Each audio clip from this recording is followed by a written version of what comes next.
Welcome back, everyone, to Curing the Curriculum.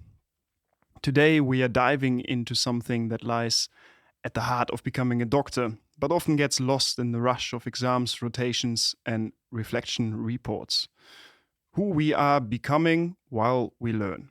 Or, in other words, how our professional identity is formed. To answer some of our questions, me and Ulf, today together, are sitting here with two wonderful guests from Scope, Miranda Trippenzee and Margreet Smit. Scope is the expertise center for personal development here in Groningen, in the Netherlands. And they are doing something rare, building a space for personal and professional development, as well as doing research about professional identity formation, or in short, PIF. Miranda and Margreet, welcome and thank you for joining us today. Maybe it's a fun idea to let you introduce yourself, but then each of you introduces the other one. Sure, nice. I'm going to introduce my lovely colleague, Margreet Smit. She has a background in educational sciences, and she was in Scope from the beginning on. So she's also the one that will share a bit of history on Scope later on. I know her as a very good teacher, a very sophisticated teacher, and also someone with always new ideas on how we should develop education and teach. And that's what I also really like about her. So that's a bit on Margreet. Well, thanks, Miranda, for the kind words. Yeah, so this is Miranda Trippenzee. She's my colleague. I think she has been with Scope for 4 or 5 years? 5 years. 5 years already. And what we always look for within Scope is also different perspectives. So I'm a pedagogue from my background, and Miranda is a sociologue. So I really like also her broad perspective on things. And she's a really fun colleague. You can always have a good laugh with her. And she's really an enthusiastic teacher, and she really can connect with students quite well. And within her team, she's really a driving force. She's really productive. She's really quickly, she can turn theory into assignments for students. So I think that's really one of her strengths. How nicely put Yeah. from both of you. So you are both teachers with a different background. How did you end up doing what you are doing now? Yeah, so for me, when I studied pedagogy, I was interested in leadership. And Joke Vleer, the head of Scope, she had to develop education about leadership. And I knew someone that was working here at the UMCG, one of my friends, and she said, "Oh, maybe I know someone." So I was still studying and doing an internship with a company that develops all kind of education about leadership. So then I had a conversation with Joke, and I thought it was really an interview, and there were multiple candidates. But Joke said, "Well, okay, then I want to hire you." And so I was a bit like, "Oh, I think I got the job already." So that's how I, by coincidence, a bit ended up here at Scope. Yeah, for me, it feels a bit the same. So I had an interview with you and Joke. There was a job description for a junior academic teacher when we had those things still in the UMCG on personal development. And I was still looking for what I wanted to do after my studies. And then we just had a very nice conversation. It was not necessarily about the, job it was, but it was more about connecting on different teams. And we had a very nice connection, a very nice conversation. And then, unfortunately, I couldn't get the job at the time, but we managed to look for other opportunities. And then still after the summer, I could join Scope. So that was really nice. Wonderful. And you teach, and you teach as part of Scope. What makes that different from just regular teaching at a medical faculty? So what is Scope all about? Yeah, so Scope is all about educational, personal, and professional development. So I think it's a bit different than that we don't have any medical background. So it's not about any medical diseases. So I think the theme is different. Yeah, and also what makes it different is that it's not necessarily about knowledge transfer. Of course, that's also part of our work, but it's more about getting students into a reflective mode. And that also means that we have to have other capabilities. Of course, presenting is also important, but having an open attitude is even more important for us as teachers. So I think that makes it different. So is scope then just about personal development, or is it also about other things as well for students? Well, we say it's about personal and professional development. So it's both. Yeah, so it's really about getting to know yourself a bit better, but also the context you are going to work in and learning how to navigate actually between yourself as a person and what you find important in life, who do you want to be, who you are, but also who you want to be as a doctor, and also what your professional context is asking from you. So we reflect upon both those things. So getting to know yourself a bit better, but also getting to know your context a bit better. Because usually those are the things that are not really said, right, within your context. I mean, you are young doctors. Usually the norms and values or the beliefs, they are transferred to you, but it's more implicitly. So in our education, we try to make those things explicit and then ask questions like, okay, how do you relate to that? Is that something that suits you as a person, as a doctor? So that's in a nutshell what all our education is about. That's the overall learning theme, I would say, learning goal. Yeah, agreed. I think that's very interesting because sort of the former curriculum just contains the knowledge, and then you hit the clinics and you learn how you should behave, but you also really take the personal side into account. Could you maybe elaborate a little bit why that personal side and reflecting on that and keeping yourself busy with that is of additional value for students? You or me? Well, you were already in Yeah. in this. Well, it's important also to know yourself, because otherwise maybe there's a danger that, well, you take on a role as a doctor that is not really in line with who you are. So it's important that you do not lose yourself. I don't know, that's a bit of a Dutch saying, but maybe also in English, in your profession. So you feel like you have to be someone completely different at your work. And in the end, this, well, causes stress or friction. I think we can all imagine that, right? So if you have to really pretend to be someone else, well, that is really exhausting. So that's why it's really important to also think about, hey, who am I? What are my core values? And are they in line with the values of a doctor?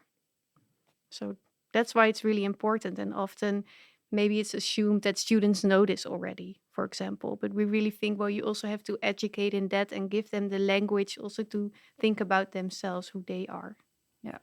Yeah, and I think to add to that, there's another danger, which is more on the other side. So what Margreet just described is that you over-identify with your role, but you also have this more rejection of the role.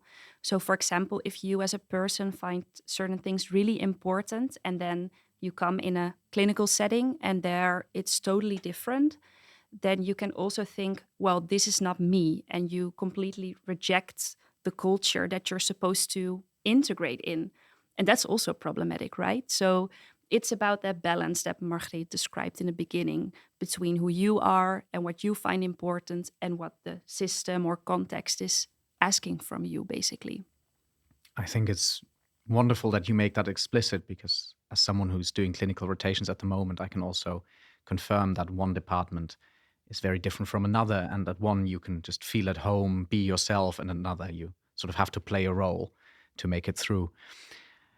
But when I heard you talk, something that popped into my head was this sort of imposter phenomenon idea, that sort of fake it till you make it during med school.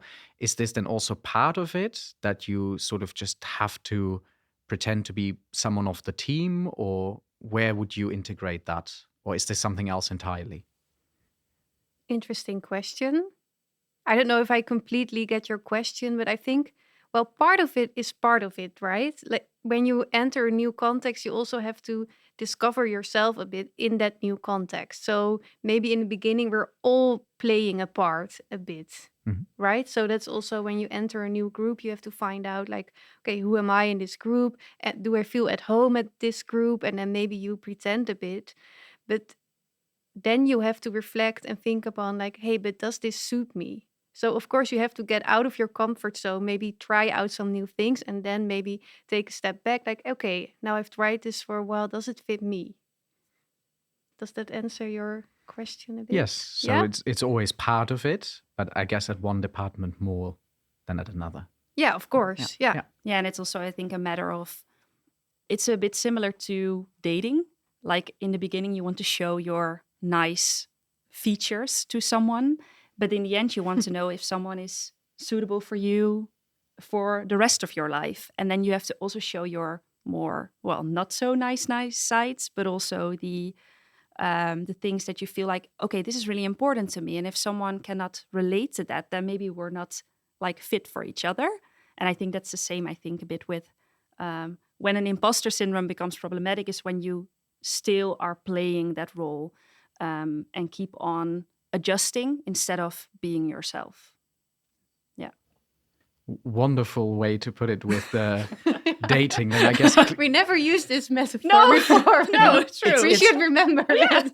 It's excellent. Yeah. So clinical rotations really are like speed dating. So many new faces, names to remember, and and you always have to. Indeed, the first impression counts, and you need to put the right foot forward. It's pretty funny because recently I spoke to someone who did research about role models in medical education, also for this podcast, Dr. Isabella Spaans, and she also had the comparison with It's Like Love. So it needs to fit in both ways, and you need to find that match, not from showing your best side, but from being yourself. And then you need to find someone who appreciates you being yourself. And that she used that in the context of role models, which has a lot of overlap, of course, with the professional identity formation, because I guess role models play a pivotal role in finding your own professional identity. But that you can't lose this authentic side of yourself, being yourself. So I was curious. That's true, but I think it's important to add that also being socialized, so learning the norms, values, behavior of the group you're going to be part of is also good. So it's to find that balance. To find a balance. It's not only like keeping really strict boundaries, like this is who I am and this is it, right? So my context just has to deal with it, so to say, really black and white. So it's both. Also, socialization and adopting maybe new professional values or behaviors is as of importance as well. Yeah. And role models play a really big part in that. Yeah. It sounds like a two-way street, actually. So you bring your own personal identity to the workplace, maybe fresh ideas, but you also can learn something from your context the other way, as long as it's sort of, I guess, two-sided and in a healthy context. Yeah. So do you have any exercises or special things you do with students to make this really explicit or train this, or how do you go about that? Yeah, so for the first part, we do a lot of workshops and stuff on getting to know yourself, so your values, your qualities and boundaries. But for the more systemic part, what we call, we, for example, do an exercise where we put values of a context. So we ask students like, hey, in this context, what values do you see and how do you see that? So for example, in my department, we have coffee at 10. And for me, that is a sign of the value connection. We write them down on papers, put them on the floor, and then we ask students to position themselves near a value or between values and let them think about, hey, which of those values really suit me? But also maybe there's a value that's not here, but is mine, and where should I place that one?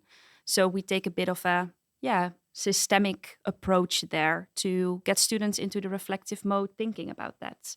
I don't know if you have an addition. Yeah, I think all our education is about experiencing things. So we try not to let students write reflection reports, but to do something in the workshops, give them an experience like Miranda just gave an example of, and then think about it, reflect upon it.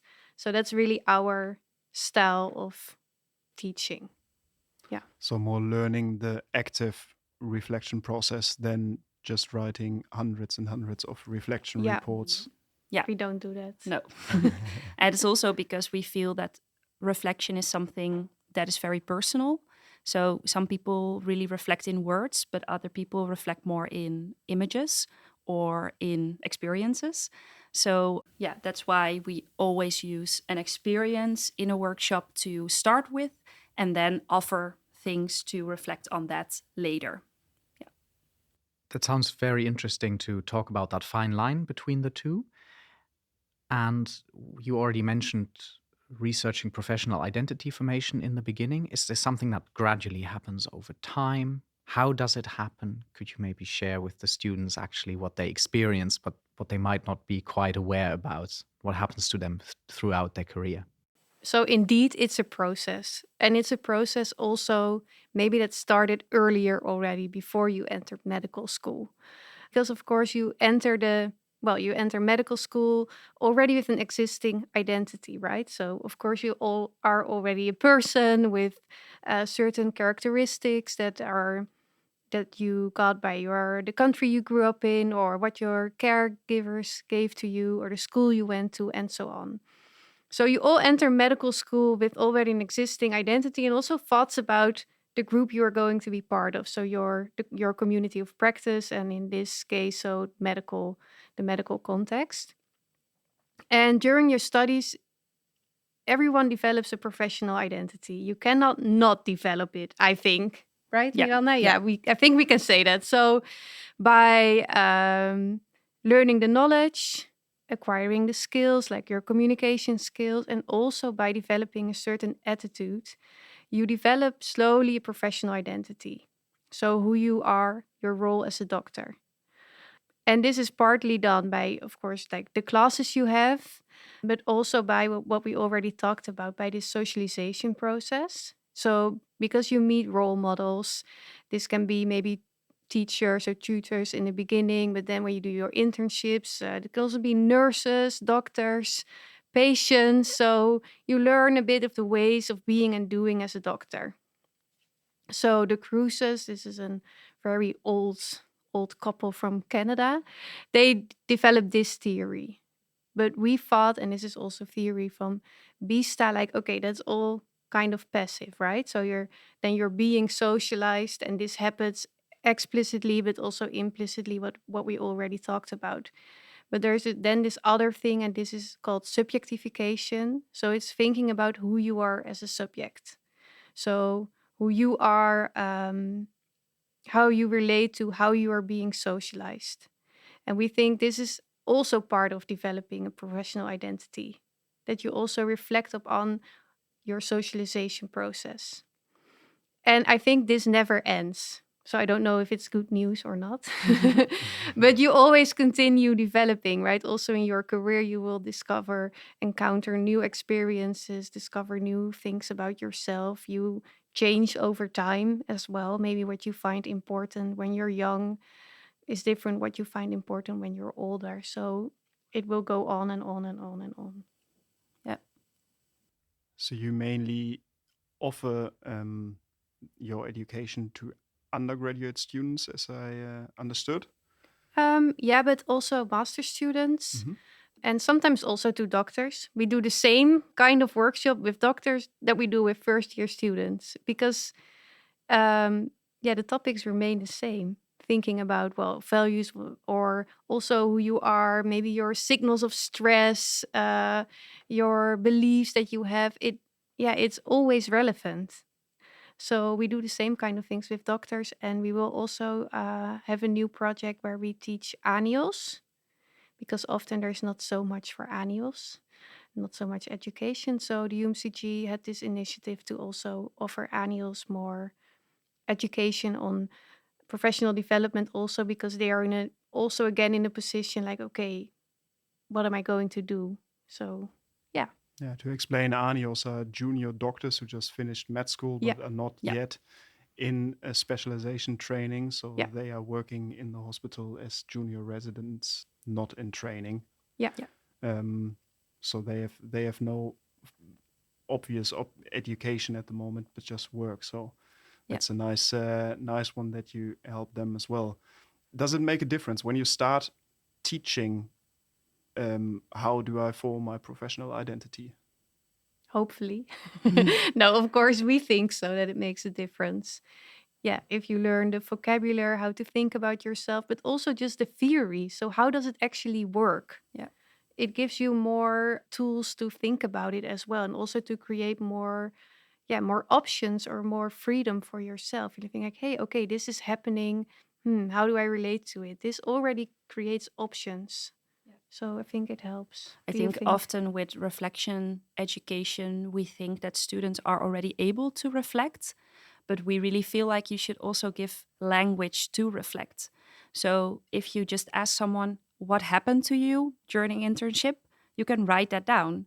But if you ask, for example, hey, what was transferred to you by a doctor and how do you relate to that? That's more in depth than if you just ask what happened. So giving that knowledge is really important. And we also created some knowledge clips that you can also find on YouTube. They are just free to use for teachers, but also for students, to just explain what we just explained. Socialization, professional identity formation. What is it and how does it work? And that is really helpful for students, I think, to have a bit of more language to use in reflection. Yeah, and also giving people more tools for their toolboxes, I think, Exactly. very, very valuable. Yeah. So you mentioned a little bit socialization, but also later on subjectification. Yeah. And I believe also in your research you have written about this as sort of a dance between the two. Yeah. So could you maybe share how they overlap or how they interact, or if are they very different things and how that plays out? Yeah, so this is, I think this is also showing our more interdisciplinary team that we have, because professional identity formation, as Margreet just described, including socialization, is from the cruises. And this is in like medical education, a really big theory. But then we are from more of a social background. And there, Gert Bista, you already mentioned him, he is more of a philosopher thinking about education. And he is saying like, okay, socialization is one thing. Of course, we should socialize every student, not only in medical education. But we should also not forget that students are a subject in themselves. And this is what he calls, with a very hard word, subjectification. So we brought those two domains basically together. So more the med ed stuff and more the social sciences. And we described it indeed in our research, in our paper, that subjectification can be many things, but it's mostly about reminding a student that they are a subject. So they're not only an object of educational interventions. For example, we say you should learn communication skills. This is how you should do it. But we should also remind students of what they can do with all the stuff they learn. So, and that's not always up to us as teachers. And it's also not something that we can force. We can only create room for it. So we can, for example, by slowing down and leaving room for reflection, get students into the mode of, hey, now I learned how to communicate with a patient. What can I do with this actually? And is it enough for me, or do I feel unsure? And that is the room of subjectification. And this is also just happening inside the student's head. And yeah, we can only offer room for it. We cannot really see it. Sometimes it happens. It can also often not happen. But Bista is saying, besides qualification and socialization, we should also, in education, have the aim of subjectification. And this is often, forgot, or at least there's less attention for that than the other two things, because we have to learn knowledge and skills, and we have to teach the good behaviors and how people should act. And then we forget that students are also just people with ideas and wishes and things that they admire and relations to other people. So that is basically what subjectification is more about. And we have, read a lot about subjectification because it's a really philosophical thing. So PIF is often very well written down, what it is, how we can see it.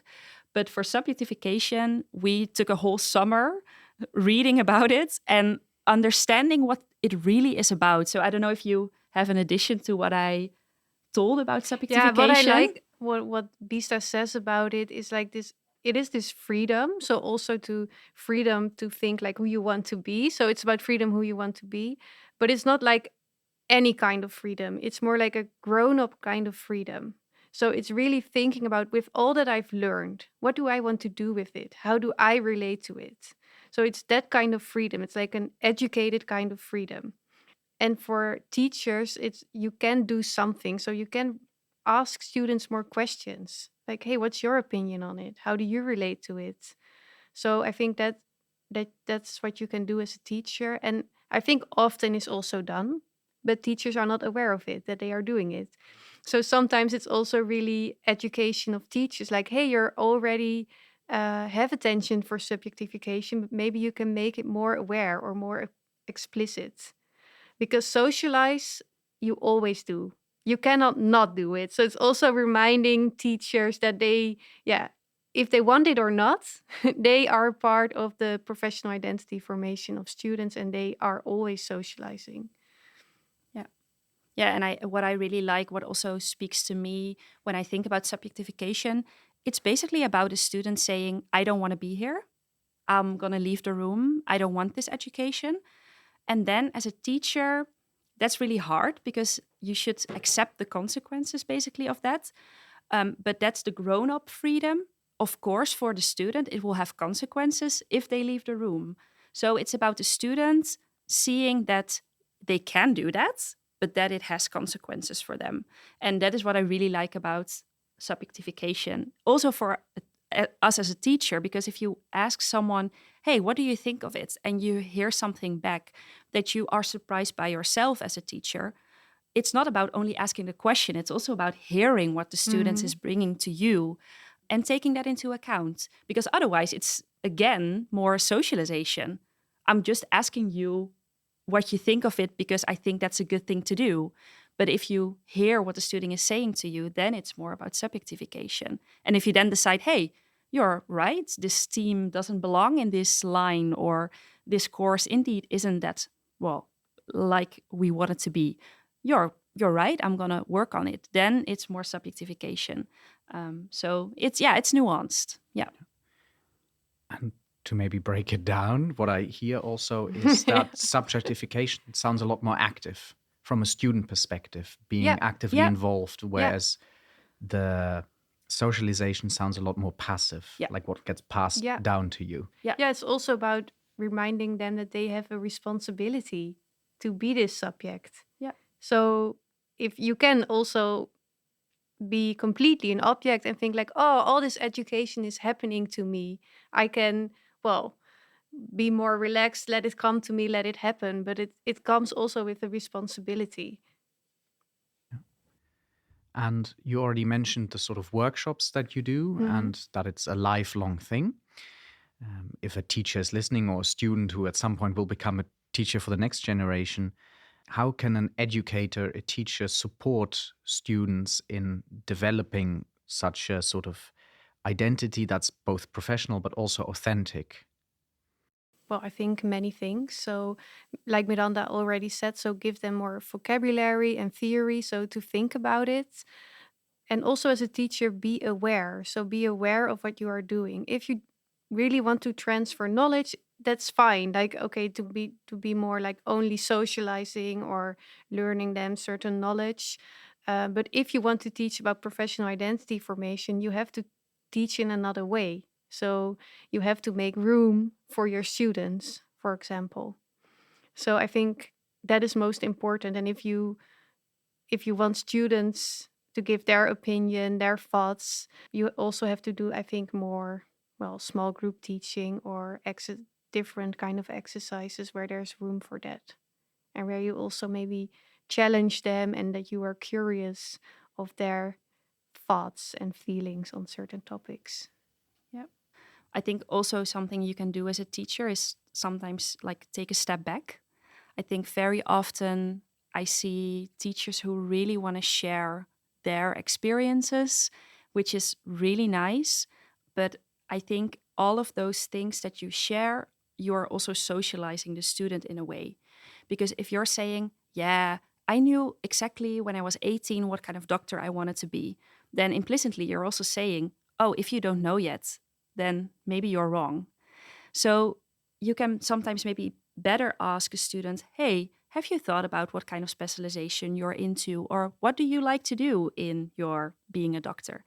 And then when a student is saying, yeah, I really don't know, then leave that experience out maybe and share something else about yourself if you really want to share something. So yeah, I think that as a teacher, taking that step back and working more with questions can sometimes be really helpful in balancing indeed professionalization, but also leaving room for the individual. Yeah, and I think to add on that, it's a really nice example. It's not that the doctor has this belief, right? So that it's wrong if you don't know yet, but that is how the hidden curriculum works. So that is what students can hear between the lines, even if it's not the intention of the teacher. Probably not. No. But this is what maybe can happen. Yeah. I think we are great in med school, as you already earlier said, to just see the student as a vessel that we put in all the medical knowledge that we have. Here's this list of books you all need to read, and here's all my experiences to make you the best of a doctor content-wise you can get. And I think it's nice to get this outside view into medical education from you two with a more sociological and pedagogical background into med school. I was wondering, because you have courses that are mandatory for the students, as I understood. Mm-hmm. How do you motivate students to take part and to actively participate? Because they are used to this just draining in all the knowledge as well. And they think, oh, I'm stressed, I need to read all those chapters still. Yeah. And now I'm sitting here for 2 hours doing this course, maybe even doing some homework or preparation for this course. I don't have time for that. Yeah, please give me a reflection exercise on paper so I can use ChatGPT to write it for me, right? Yeah, so I don't know, we just do it. So I think we go open in as well. And yeah, usually maybe in the beginning, students are a bit like, what is this? And it's not being assessed. So that's also, then you don't have that external motivation. But usually when because we do things, like it's an exercise where they have to do things, they usually go along. But definitely if they have an exam the next day, it's much harder work for me as a teacher. But it's really, I think it's about just doing it, and then usually they get into it. But and also I think what really helps, we do a lot of work before. So our main job is also not really in the moment, but also before, thinking about what to do with students that is relevant for them and that can help them. So designing is a bigger part of our job than teaching. And what this question is very often asked to us, and I think it's also a very funny question, because I believe really that we show that it's nice to do this and to reflect on yourself. And in some ways, I think we also, in that, are a role model for students, like, hey, it's nice to think about what are my values? How do I want to act? Of course, we have students that like feel like, oh, really, I have an exam tomorrow. Do I really need to do this?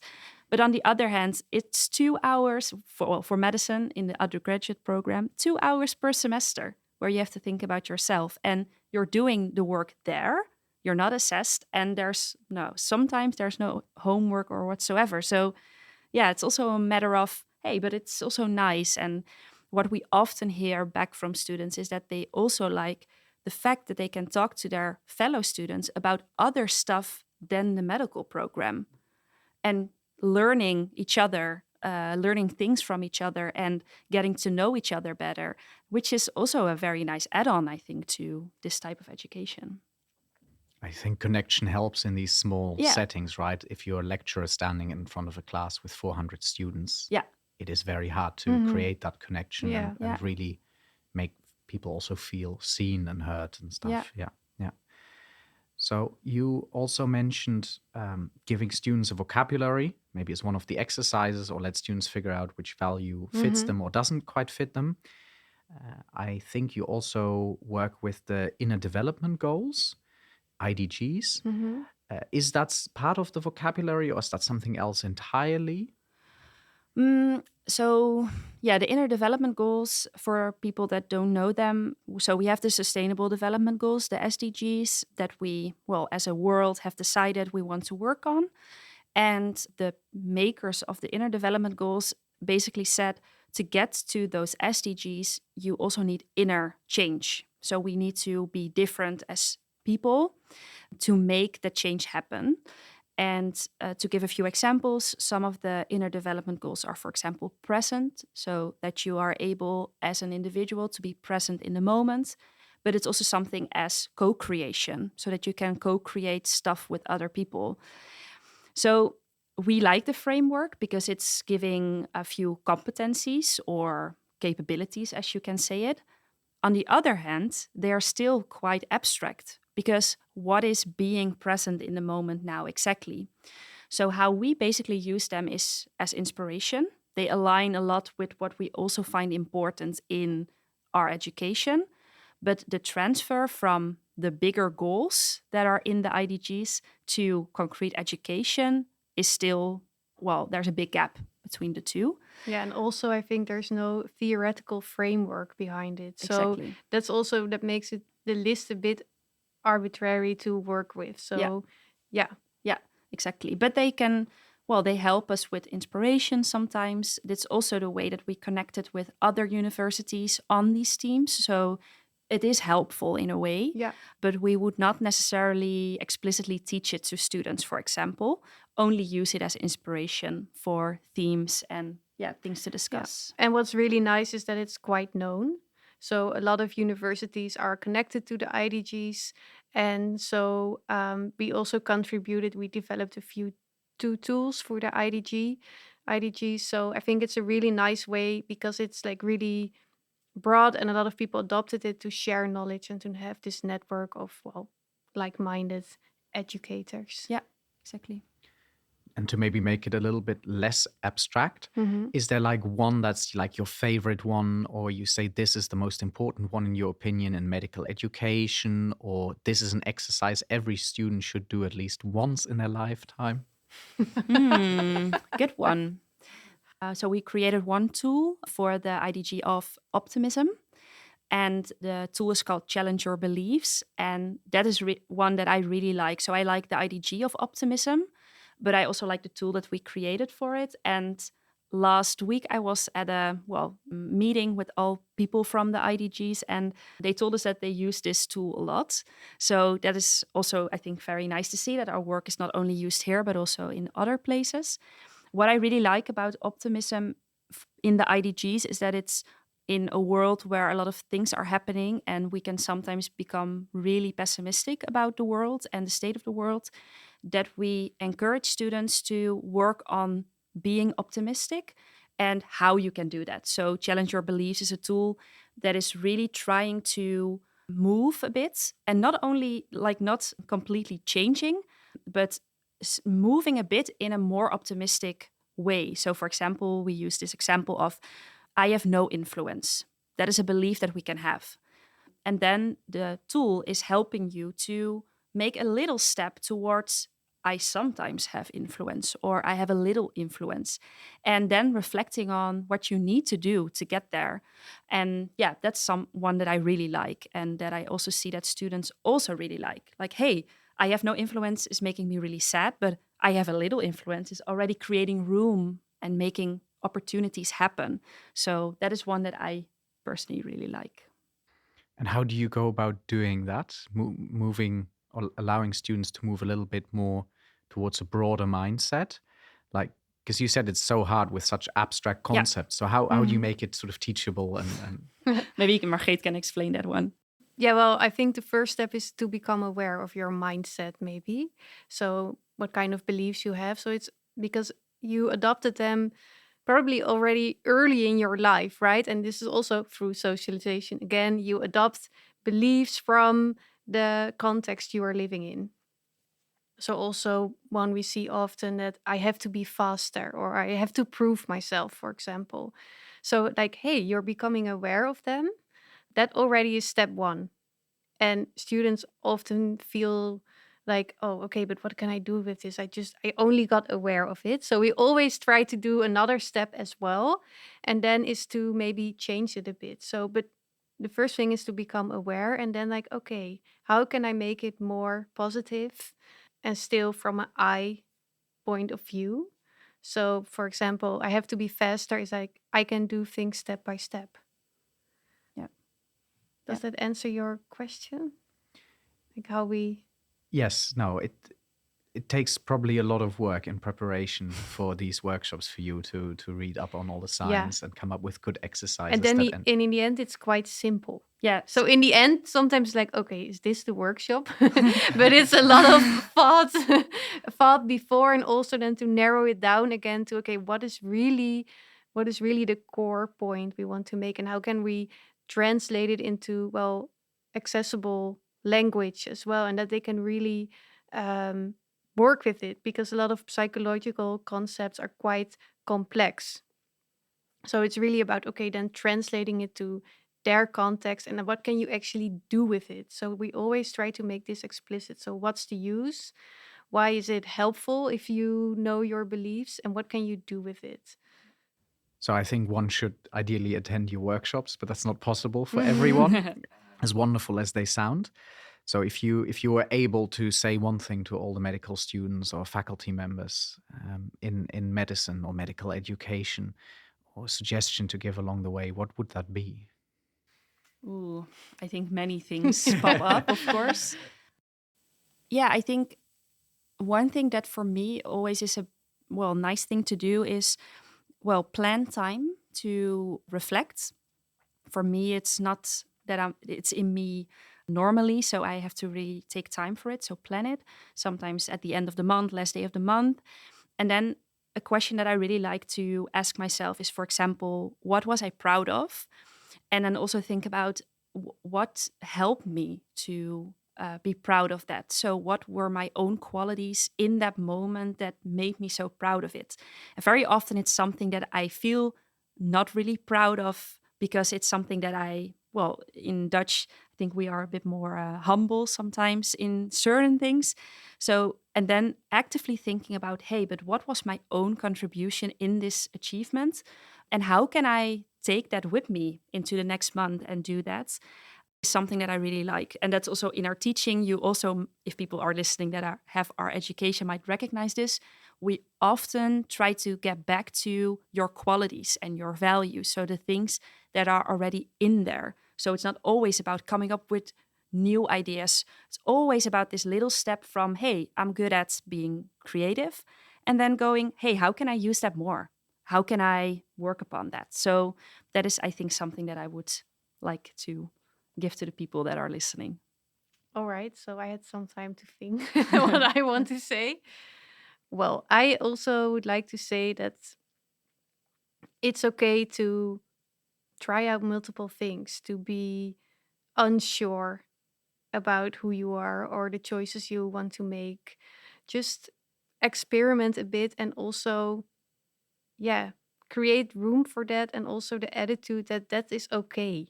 That it's okay that you don't know yet, or that you don't know who you want to be as a doctor or who you are. Like, you have time to experiment, like to get out there. Well, of course, during your internships, but also smaller things, like try new things and give yourself just some time to discover this, to fail.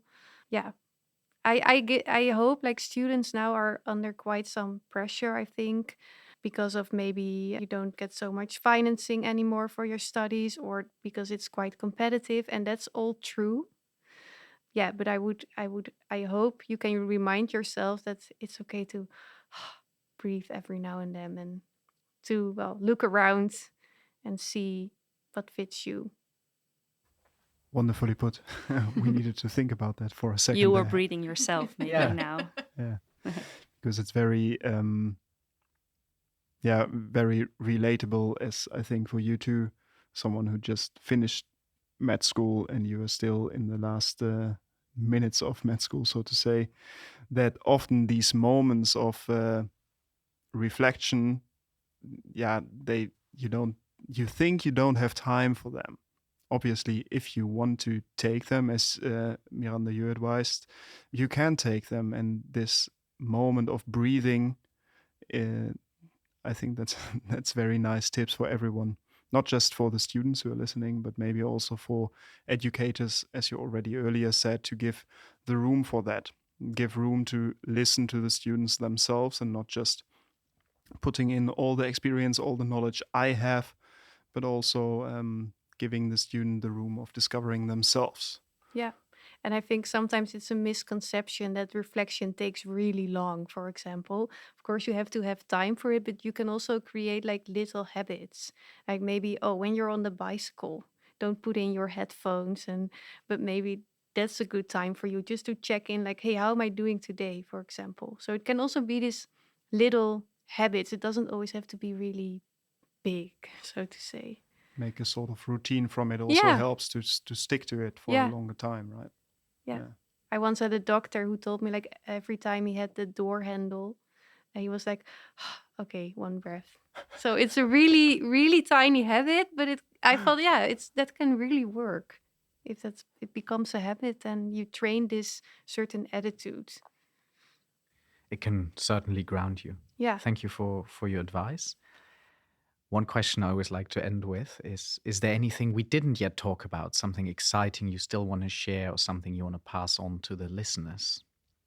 Well, we are now working on a book in collaboration with the university library, University Groningen Press. They are also helping us because we often get requests or questions about our education. Of course, we also written a paper about it. But we want to make it more accessible for other teachers and educators. So we're working on this handbook for teachers, basically. How to go about these teams, how to implement best practices that we created. So that is work in progress. Also for us, a lot of work because we have to write down everything that we already did for so many years. But it's also good for us to write it down. So that's an exciting thing that's coming up. When can I get it? So I think between now and 2 years, it's completely finished. But the first chapters, I think they will be around in the winter. So in a few months, the first chapters will be online and we can maybe share them with you to put them in the notes of this podcast episode. We will do, yes. Yeah. Yeah, I think that was the most exciting thing. No, just reach out to us. So if you're a student or an educator and you want to brainstorm together or know more, like, we are really a service of the UMCG. So feel free to contact us. And we always really like to think along. Yeah.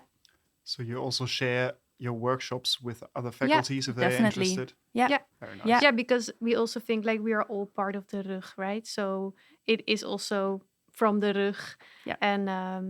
And it's such a general topic. Like, all students have to deal with this. And we also learned from other faculties who are also working on this theme. And I think it's really nice to collaborate, that we are not all doing all the work ourselves. So, yeah.